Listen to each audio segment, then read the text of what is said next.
How do you decide on your very first lead magnet? Like you're thinking about building your email list and you have no idea where to get started. How do you decide what your first lead magnet is? That's what we're going to talk about today. So let's get right to it.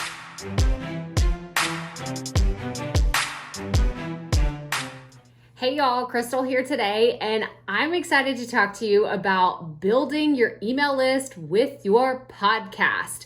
So if you have not already, make sure you check out this video right here that's all about growing your email list with a podcast, because it really goes into the fundamental things that you need to know logistically for building a podcast or building an email list with a podcast. So I want to make sure that you go check out that video.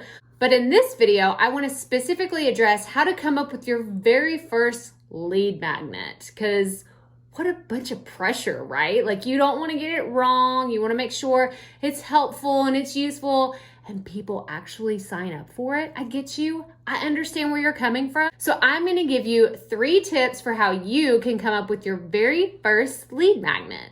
So step number 1 is I want you to identify your listeners, your customers, however you want to think about the people of your podcast community. What is their number 1 problem? What is it?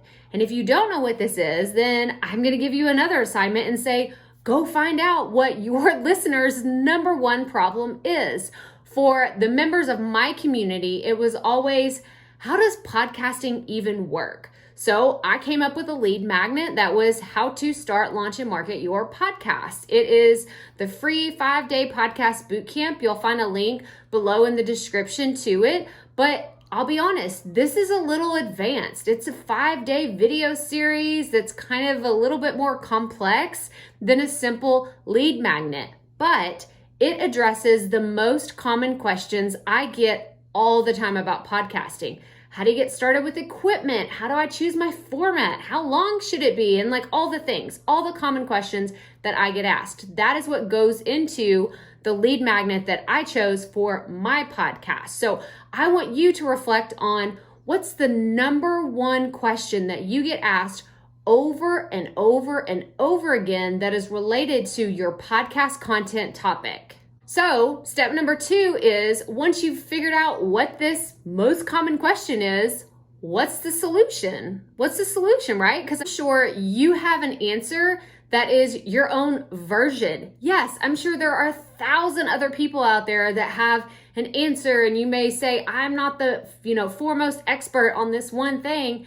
That's okay, because I teach people how to start, launch, and market a podcast. There are literally hundreds of other people that do this, but no one does it the same way that I do. They may not do it in the same order. They may not do it with the same resources, and they may not even give priority to the things that I want to focus on. So I want you to remember that as you come up for the solution to your listener's problem, make it unique. Make it personal to how you solve the problem. Not everybody, and not how everybody should do it, but members of your community. Pretend like you are leading them. Actually, I'm going to encourage you to lead one person in your community. Think about that one person whenever you're coming up with the solution. If they were coming to you, let's say you went to go have a cup of coffee with them and they said, hey, I have this problem.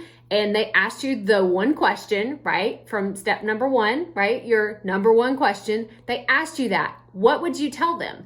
This is the second thing I want you to do. Come up with the solution to the number 1 problem that your audience is facing. So I want you to tell me in the comments below, what stage are you in building an email list for your podcast? Are you just beginning? Do you already have an email service provider? Are you trying to figure out sequences, automations, or are you just getting started and you have no idea what I'm talking about?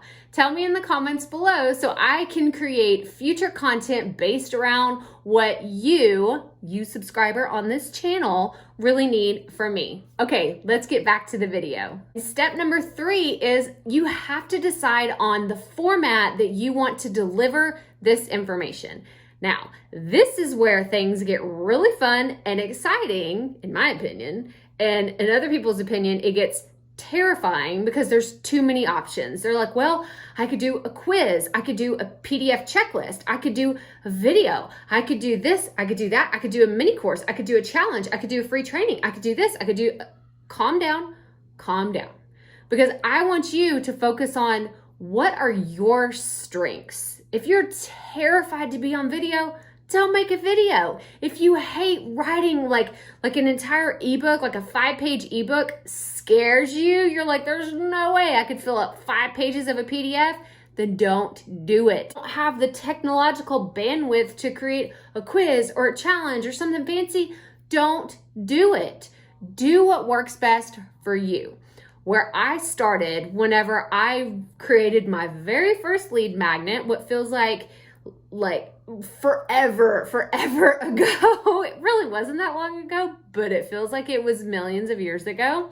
I created a checklist, and it was the exact same checklist I used every single day for my podcast. It was a simple, hey, these are the steps that I do before I publish anything. It was a 2-page PDF, and when I say 2 pages, it was like triple spaced, like it was terribly designed. Let's just be honest. Like now that I've been doing this for a while, it was not really great. The design was kind of terrible, but people still opted in because they wanted the content.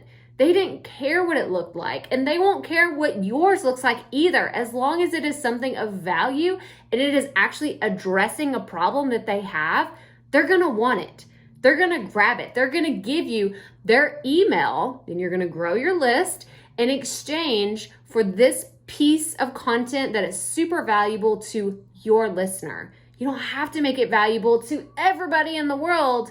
You just have to make it valuable to that one person. Remember that one person we were talking about? We went out to coffee. Let's pretend like they asked you this question, and you're like, oh, I'm going to go create a super simple PDF checklist, or I'm going to go record a quick 1-minute video and I'm going to answer their question on video, and it's going to be fantastic. Do whatever works best for you, not for everybody else, for you. But that does it for today. So I hope that you found this valuable in helping you create your first lead magnet to help you grow your email list for your podcast. If you did find it valuable, I would appreciate it if you would give this video a thumbs up and subscribe below so you don't miss our other future podcasting videos that we put out every single week. Make sure you check out these other videos right here. They're all about podcasting. They're tips, strategies, all kinds of fun things that we talk about every single week here on this channel. And remember, keep it up. We all have to start somewhere.